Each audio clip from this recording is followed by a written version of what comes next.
we've only just begun. And yes, we've just begun.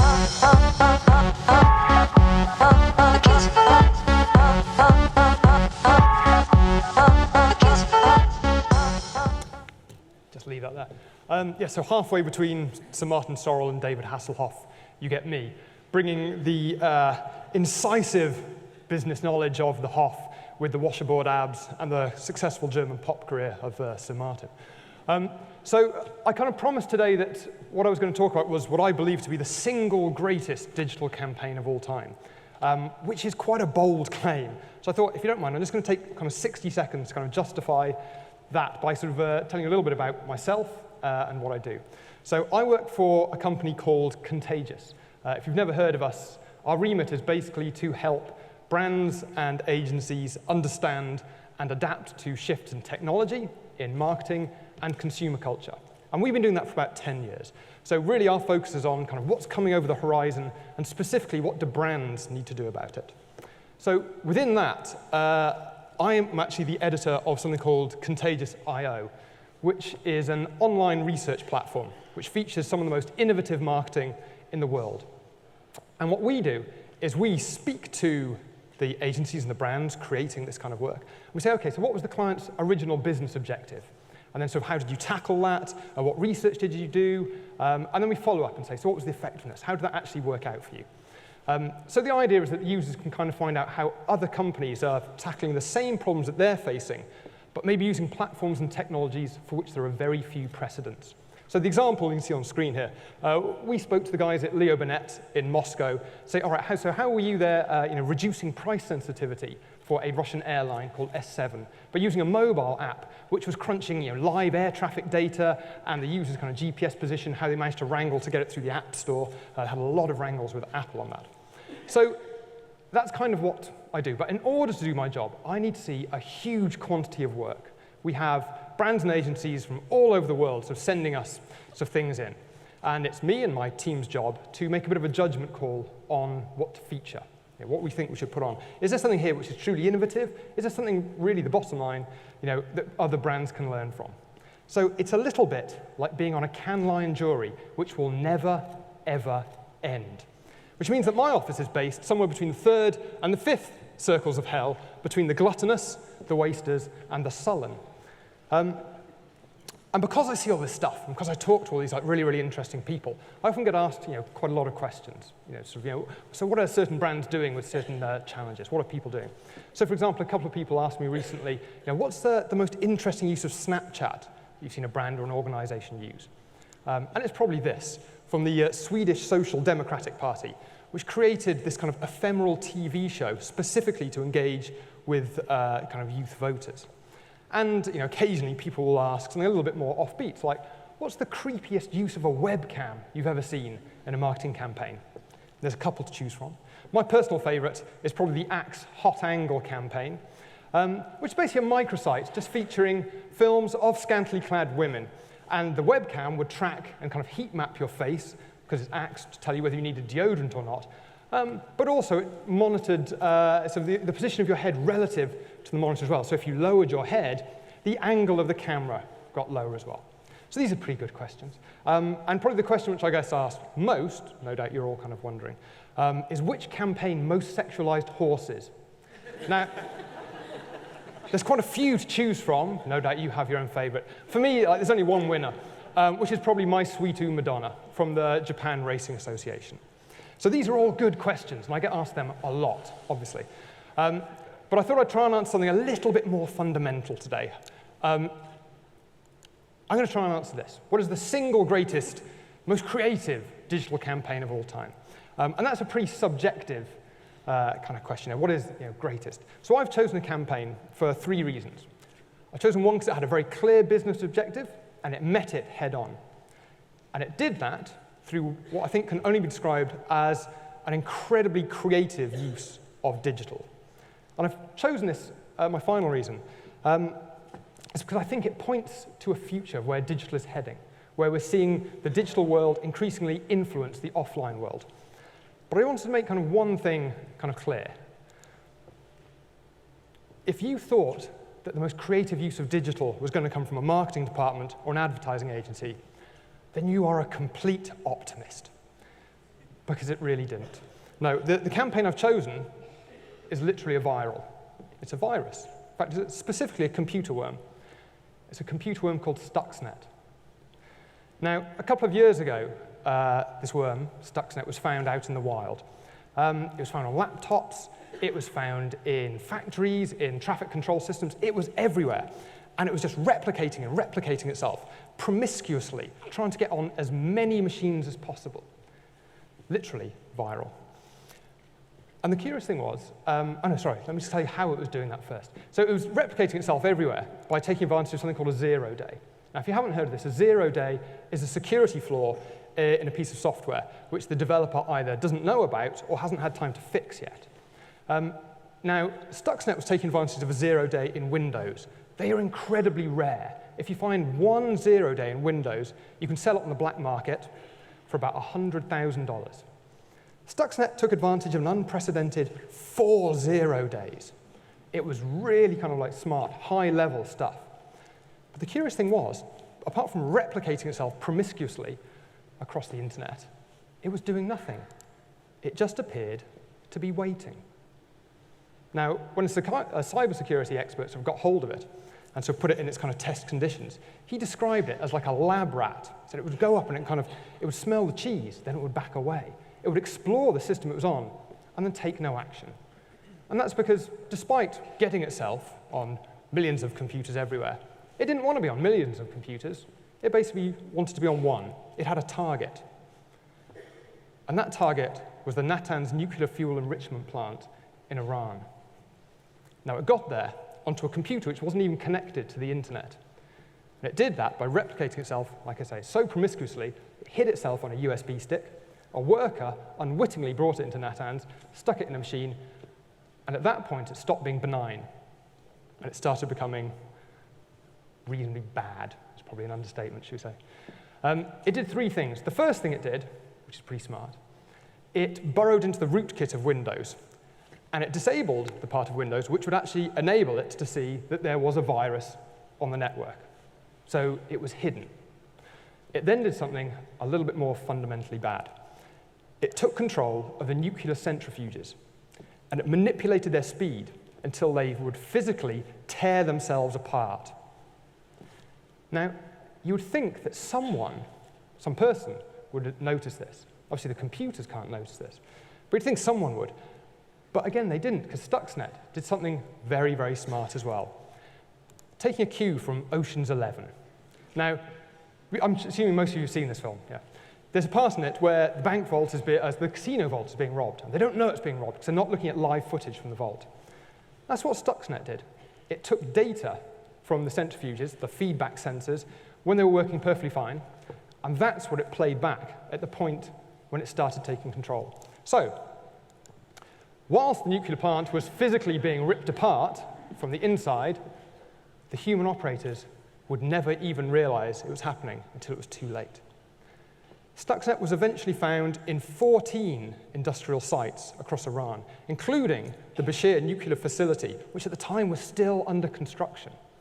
The Iranian government later admitted that if they'd ever brought that plant online, it could have blacked out the entire country.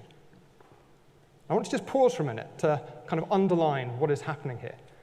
I'm going to do that with a quote from the ex-director of the CIA, who said, "This is the first attack of a major nature in which a cyber attack was used to effect physical destruction. Somebody crossed the Rubicon." Do you get what's going on here? A digital weapon of physical destruction. Now, the curious thing is kind of where did it come from? Well, when they started unpacking the code, they found a lot of references to the Hebrew Bible in there. So there was a hint that maybe there was some kind of Israeli involvement to this. But what was quite strange about it was using multiple coding languages. So they assumed that actually maybe more people had to be involved. Finally, through press leaks, it came to light. It was a joint initiative between the US government and the Israeli government. Codename Operation Olympic Games. It was greenlit under George W. Bush. It was then accelerated and allegedly personally deployed for further use by Barack Obama. Now, I said earlier this had a business objective, which it clearly met. The objective of Stuxnet was to disrupt a suspected nuclear weapons program in Iran. I think it's fair to say it did that. In order to make sure it worked, the US actually built a fully functioning replica of Natanz on US soil. Now, there are two things. There's two things quite scary about this. There's a lot of things quite scary about this. I'm going to pick up just an additional two. One of them is this. 9 months after Stuxnet was found, it was made available for free for anyone to download. These are the terms of the usage. You literally do with it what the fuck you want. It's actually believed that now the most likely targets for a Stuxnet attack are actually Japan, America, and Western Europe. So good luck, everyone, with that. There is another quite scary thing about it. I'm going to come on to that in a bit, because I want to say that I'm not here to kind of condone or condemn Stuxnet. I'm not saying you should either all go running off and build a whole load of viruses either. But I think there are three things we can kind of learn from Stuxnet. There's a reason I want to talk about this today. 3 lessons I think we can take from this. One of them is this. Digital is a tool. It is not a media type. Okay? I think when we think of digital, we have a tendency to think of social networks, of banner ads, mobile apps, things which happen on screen. Now, these things are digital, but I would argue that they are a subset of digital. Digital is much more than that. Okay? The second thing is this. The line between the digital and the physical world does not exist. We have crossed that Rubicon already. We talk about the Internet of Things as if it's something which is kind of going to come one day. We're standing on the edge of it. The Internet of Things is already here. I don't want to sort of, pop anyone's bubble. You are part of the Internet of Things. You are a thing, and you are sort of largely connected to the Internet with your phone. It's going to become increasing as well. In the US, you look at sort of the B&Q of America, Home Depot. There's this huge line of products which allows you to turn your home into a web-connected home. We've seen things like the Nest thermostat earlier today, digital door locks, web-connected door locks, web-connected blinds, light switches, light bulbs, washing machines, fridge, huge amounts of things. The potential for the digital world to influence the offline world already exists. But the key point I want to make about Stuxnet really is this, that we are barely scratching the surface of what is possible. The theme of today is very much we've only just begun. That is so, so true. I said there was 2 scary things about Stuxnet. The second scary thing is this. If you thought it sounded quite futuristic or quite cutting edge, bear in mind they started development on this nearly 10 years ago when MySpace was the biggest social network in the world. Okay? At a time when most of us were getting to grips with microsites. These were people who could see the potential for digital. And this whole idea of, we've only just begun and we're barely scratching the surface was kind of underlined earlier this year by the CEO of Google, Larry Page. At the Google Developers Conference, he said, we're at maybe 1% of what is possible. Despite the faster change, we're still moving slow relative to the opportunities we have. Now, that's Google. We heard earlier, they have made contact lenses which can measure the blood sugar levels in your eyes, glucose levels in your blood sugar. They have made driverless cars, which can drive 700,000 miles without an accident on American roads. They've started work on the network protocols for an interplanetary internet. And he thinks they are at 1% of what is possible. I think if you as a marketer think that you are fully taking advantage of the capabilities of digital, then you are probably a complete optimist. And what's worrying about this is, if we take it as read that we are barely scratching the surface of what we can do now, it's troubling for the future, because the pace of change is only going to increase. We heard earlier about Moore's Law. Roger Moore came up with it when he was on the secondment, I think, to Intel. And this whole idea that the number of transistors we can stick in a circuit will double every year. And then in 2 years' time, we double the double, and you get exponential growth. And that's true. But that is only part of the picture. What I want you to kind of remember today is that there is more than Moore's Law affecting the pace of change. I want you to remember that. I'm going to try and imprint a horrible image in your brain so you do remember that there is more than Moore's Law. So imagine Roger Moore having a little bit of a dirty affair with Demi Moore in his Aston Martin. Then who barges into the back seat but Patrick Moore? And he's up for a bit of a ménage à trois, whilst looking in through the window is Gary Moore. And he's brought his pet moorhen with him. The point sorry, actually, this is a really scrappy slide, sorry. Google Images really let me down on this. If Eileen's still here, sort that out. The point I'm trying to make, really, is this. There is more than Moore's law when it comes to the pace of change. What do I mean by that? Well, Moore's law basically looks at kind of, the speed of hardware change. But take into account things like this. Back in 1970, a transistor cost you $1. 30 years later, that same dollar would buy you 1 million transistors. Okay? It's not just that things are going to speed up. They're going to get so much cheaper. You're not going to be able to do more with the same budget. You'll do more with a less budget. And this is still only part of the picture. There is more than Moore's law at work here. A couple of years ago, a German computer scientist called Martin Grötschel did some work on looking at, some research, into looking at kind of the operational computational speeds of computers. Stay with me. Sounds fucking dry, doesn't it? And he found this. Between 1983 and 2003, he saw a 1,000-fold improvement in hardware in terms of computational speeds. Now, that is huge. A 1,000-fold improvement in any industry in 20 years is pretty big.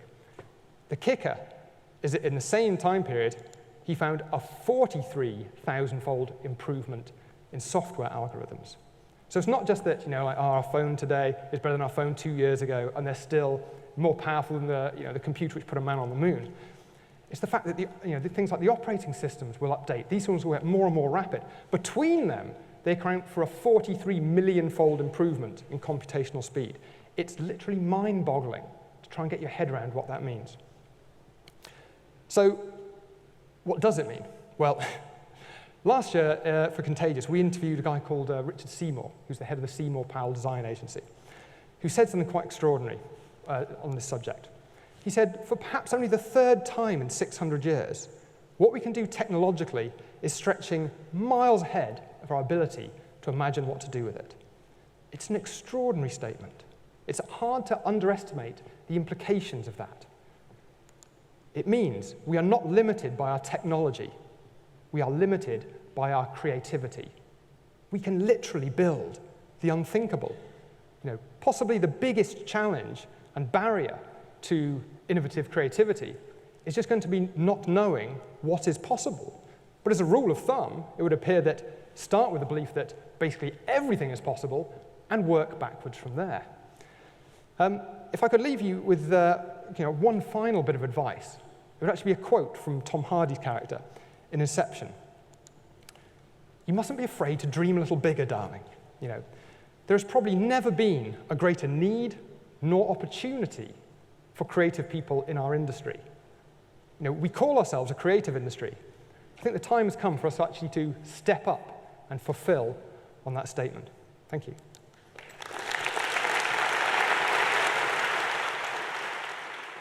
We've only just begun.